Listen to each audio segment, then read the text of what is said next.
almost at the halfway point of the year, so I'm going to be making a couple of videos for the next few weeks about some books that I've read so far this year, and today's video is going to be books that have surprised me that I have read so far in 2026. These books weren't necessarily published this year, I don't think any of them actually were, but they are books I have read that I went in either completely blind or I went in maybe with false perceptions, maybe even negative perceptions of these books, and they actually surprised me. I'll actually say books that surprised me both negatively and positively if a negative one comes up. So if you want the books, you can pick them up from the description down below, which links to bookshop.org, which is a company that when you buy from them, a kickback goes towards helping small independent bookshops, or just get them from your local library because we love supporting the local library here. First up is Impossible Monsters by Michael Taylor. This book, look, I'll be honest, I just saw it at my library. It was in the section where you return the books, and so it's sort of the main library, and I saw it and I saw dinosaurs on the cover and I was like, wow,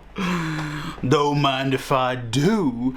So I picked up the book, no idea at all what was going to be in store for me, and I read it and I was completely enthralled and blown away. So I didn't even look at the blurb, I just saw dinosaurs on the cover and I was like, damn, I need to read that. And so I was like, oh, it's going to be a book about, you know, dinosaurs, maybe about, you know, like a little bit of a biological take, kind of like there's this book about the T-Rex, which is a very like paleontology, science heavy book about dinosaurs.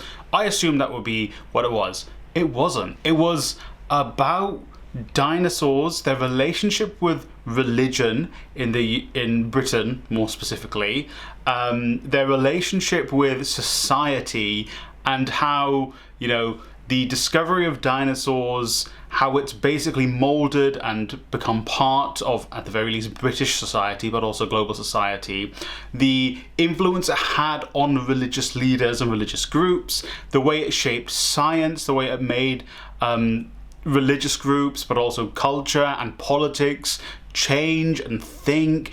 It was so deep, and it actually, not just that, made me want to go off and learn more about British history, because I don't know if this is for everyone, maybe it was just kind of my age group, because I know they did exams slightly differently just for people who are my age, but the way I learned British history was I learned kind of up until the Tudors, and then everything in between, basically the entire colonial period, for me, was skipped over. Well, not the entire colonial period, but they skipped from like the Tudors is where I kind of ended primary school, which is your first until you're 11 years old, and then from year 12, which is when you're obviously 11 or 12 years old.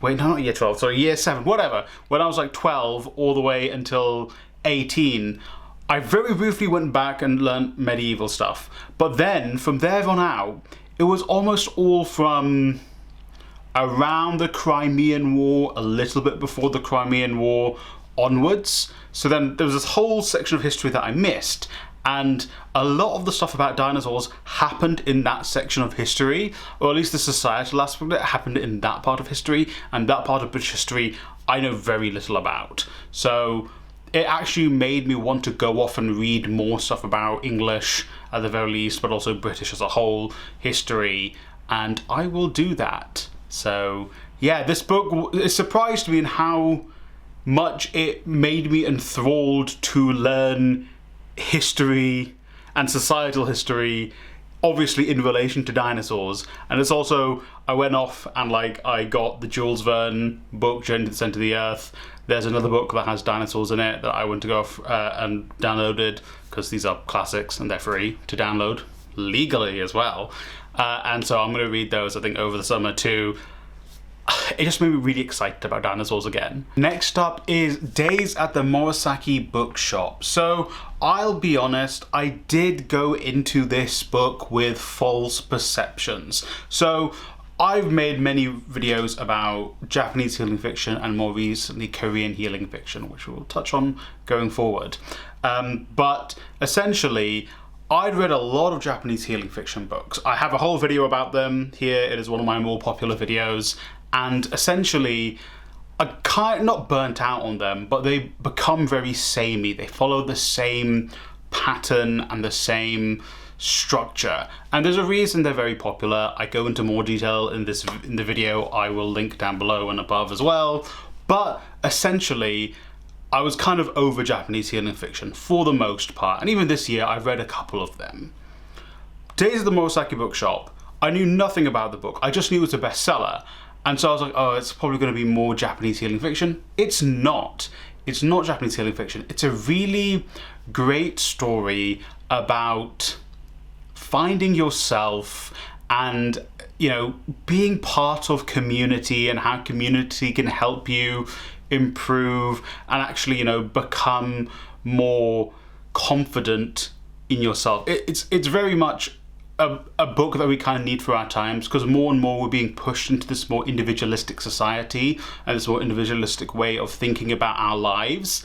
And actually, it does go really far to show how important community and trust and having faith in other people does help you grow as an individual too. It kind of is against this counterintuitive message that has been spread to us by the bourgeois class, really, who tell us to improve yourself, you need to be individualistic, when in actuality this book very much reflects, actually, if you want to become a better person, you need to be in touch with those around you. And look, this book isn't like fantastic. It's not a 5-star book. I gave it like 3 3/4 on my story graph, which you can follow me in the description down below. But that's still a very strong score. I very rarely go above 4. So it's a very, very good read. It's not, frankly, it's a book I wish was a little bit longer, to be honest. Third book we're going to be talking about is Honey in the Ruined by Ji Young Han. I read this book very recently. I made another video recently where I spoke about this book, but I'll be honest, I went into this book not with low expectations, but, you know, like, I just thought it was a debut novel. It was on my library's app for, well, obviously, of course, it's free, it's on my library, but also my library's app that allowed me to read it on, like, ebook form. And I really, really enjoyed this book. I thought this was really spectacular. It is only the second book I gave a 5-star this year. Obviously, I do, towards the end of the year, revise all of my scores, just so I have the full breadth of the year. I will change them towards the end of the year, and especially also, because normally when I give my ratings for books, right after I read them, it is kind of almost a gut reaction on how I'm feeling about the book in that moment. So that you know, it might change, but for it was a debut. It was really well written. I was enthralled. It was emotional. It made me like it made me think, as in, you know, what's the, you know what I'm trying to say, right? It made me think about life and history and stuff. It made me want to learn more about Korean history in general, and also it made me want to be and do more with life. I don't know that, you know, that's not necessarily the goal of the author, but brilliant. And just, again, apart from all the ancillary stuff like that, technically in itself, I thought it was well written, well paced. The characters were very well fleshed out. Even the side characters were very in-depth. There were threads that were laid earlier on in the book which continued through all throughout the end. Just very, very well done. And again, particularly for a debut novel, very, very good in my opinion. And I don't really see much fanfare around this book. Obviously, I'm not the kind of person who is, you know, in tune with the book industry, especially the publishing industry and stuff. So maybe there is a lot more fanfare for this book going around. I just, you know, I typically read books that are like 10 to 20 years old, so I don't know, maybe, or actually significantly older than that also. So I don't know, so I'm not in the loop with that.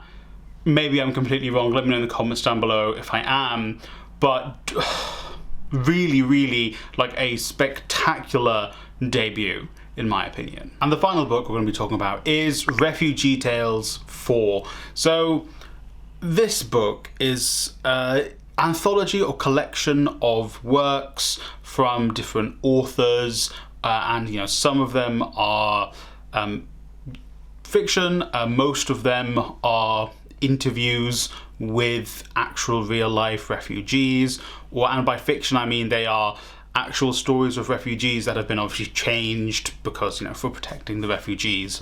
And again, same circumstance with the first book, Impossible Monsters, where it was just there at my library when I was returning some books. It was right next to the return machine. I picked up, I was like, you know what, let me go and read this.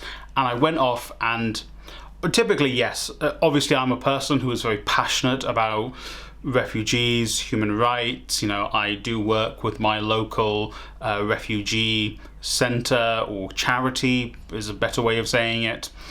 And so, you know, I'm enmeshed. I'm not deeply enmeshed, but I'm enmeshed, obviously.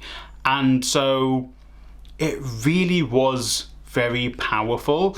And also, a lot of the works in this collection focused more so on the treatment of refugees and asylum seekers in the West, and how even, you know, obviously there is this perception, and I think this perception is slowly going away, that asylum seekers and refugees are treated like kings or queens or whatever especially when they get to the West. But they are deeply mistreated here. I mean, even in England, to say the least, the last government and the current government, which is meant to be the Labour Party, which in its inception was meant to be a pro-worker party, but right now is a neoliberal bourgeois party, even they were trying to put asylum seekers and refugees into accommodation that was deemed by the military to not be suitable for habitation. I mean, the previous government was trying to put them on a barge, which then when you know, authorities were like, oh, actually, let's check how suitable for habitation it is, they're like, this is not suitable for human habitation. So even in the West, I don't know why I'm saying even in the West, it should be common knowledge, the West does not treat refugees and asylum seekers very well, even though they get a minuscule amount of asylum seekers and refugees compared to places that are actually in the global South, where asylum seekers and refugees are also mistreated. So obviously that didn't surprise me, that aspect didn't surprise me, but the depth with which it made me like passionate and angry and fueled me really was something that surprised me. And it only surprised me because, like, this is something I know, this is something I've been involved in for quite a while. But obviously, you know, maybe that's just a thing. Maybe when you're so passionate about something, when you want to be involved, when you are involved in something,